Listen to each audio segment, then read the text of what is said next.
So now we're going to get into the 4 stages, right? Assessing, structuring, measuring, and managing.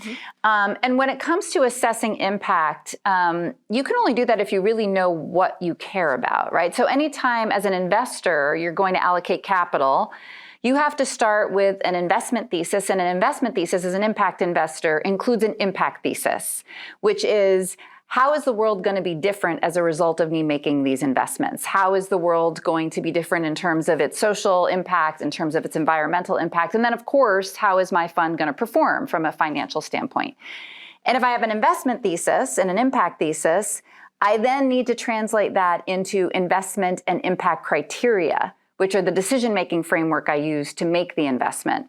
So if I have an impact investment thesis and a set of criteria as a North Star, this is where I'm headed, how do I use that to assess the impact when I am about to look at an enterprise?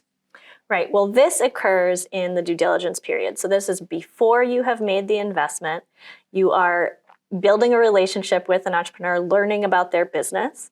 And we like to include it right in our investment memo. So we have a whole pretty complex matrix of investment criteria. But essentially what we do is we go through and we learn about the business and learn about how they measure up into each of these sections of impact, and also even kind of underneath that, how are they performing? Where are they strong? Where could they improve? Where do they have intention about improving? So I think intention and plans, and after this round of investment, we're going to get to X point, and then also the way that we score it is we do it on a high, medium, low. Some impact investors give an actual score. We like to kind of look at it holistically and say, okay, given this all together, this is how we feel like we should move forward. But it is included in the investment memo, and it is a very integral part of the investment decision-making process for the staff, investment committee, and ultimately the board as well. Right. So one of the things I appreciate about what we do at BII is we have an investment director and an impact director. And again, impact is often done as an afterthought at the end, so that you and Henry go in together up front and assess it. I think it'll be easiest to understand this if we walk through a specific example. Could you give us BII Fund 2, the investment thesis, and then show us the criteria, and then make that come alive for us in terms of the assessment and diligence process? Sure. So the BII Fund 2 thesis is that we believe we can build a future where entrepreneurs of color and their communities have the financial, social, and political power to create a sustainable, inclusive, and equitable economy by investing integrated capital in social enterprises and community-controlled real estate to increase wealth and asset-building opportunities for communities of color. I know that's a lot, but I think the important pieces here are, what are we hoping for these communities: financial, social, political power, and that the outcome is a sustainable, inclusive, and equitable economy. And so with that, we've developed our impact criteria, which we can look at here. So we have 4 sections of impact criteria. We have economic justice. This is about communities of color. This is about ownership, opportunity, and how that kind of flows through the community. We have climate resilience, which is not only about the preservation of nature and all of its kind of assets and its benefits to humanity, but also the resilience in the face of climate change, and the resilience especially of communities of color. And finally, the governance and power. And so how are communities, how are workers involved in the governance, and how is their power being and their voice being uplifted in this enterprise, or in some cases in the real estate asset or transaction. And of course, as you mentioned, this is alongside financial health and an assessment of the organization. So enterprise health, but we're not looking at quarter to quarter who's going to have hockey stick growth and how fast can you grow, right? We're not a venture capital investor. And so we're looking more at, how is the company set up for long-term sustainability? What does their leadership look like? And how is their organization functioning so that they have they're looking forward to growth and sustainability as they move forward and take on our investment. And so, are they set up well to take our investment on? I'd love to give some examples within this. So as we think about economic justice, as an example, a company that might score very high, we recently made an investment in a Black-led worker co-op. That is scoring very high on the ownership because it is primarily people of color.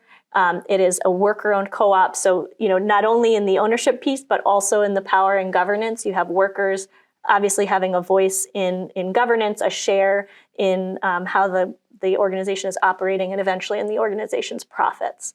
On the other hand, a business, a startup technology business making EV batteries that is, it's a few founders. One of the founders is a person of color, not as high on the ownership piece, but higher on the climate resilience part, right? Where we're seeing, resilience and kind of the sustainability contributing to long-term sustainability in society. This is going to be an important company for that. So we look at it holistically. We try not to say, you must have high marks across the board, because not every business is going to, check off every single box. We like to think about it, you've said it before, as a screen-in tool, right? What do we need here to feel like this company really belongs in our portfolio, given our thesis? And how do we think about these as a tool to understand the impact and then work with them to move forward? It's also what becomes possible over time, you've pointed out, which is maybe somebody at this moment, at the startup period, can't pay a living wage, but their business model is pointing them in a direction which by year 3, they'll be able to pay a living wage, or they'll be able to add employee stock ownership plan to the business, or they'll be able to change their cost structure a bit and green it, even if it's a little bit of a higher cost structure in their supply chain. So I think that notion of assessing it now, but also looking at what's possible is part of the inquiry, right? Right. And this is the whole, going back to impact management, like this is why it's so important to incorporate it all throughout the process. But yes, as we look at those things and go through this process, and it's a very important part of the relationship building with the entrepreneur, because in some cases they're like, yes, we're a social enterprise, yes, we're a green business, a sustainable business, right? But in other cases, they haven't necessarily thought of themselves that way. And so they have the orientation towards community. They have the orientation towards, helping communities, uplifting communities of color, or, being sustainable generally. And so this helps us focus them a bit. It's a great tool for that. And then helps them kind of think, looking forward, oh, yeah, you're right.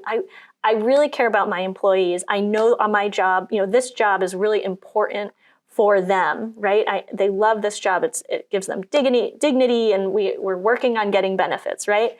I would love to provide a 401k with matching. Can you help me figure that out? And so knowing that they're excited about this, that this is their intention to eventually provide, even better benefits, or eventually provide even better pay, and that helps us understand the trajectory of the business. Great. So assessing, we're taking a look at the enterprise, we're deciding if we want to invest in it, and then let's say we've decided, and now we've got to figure out how to structure that in.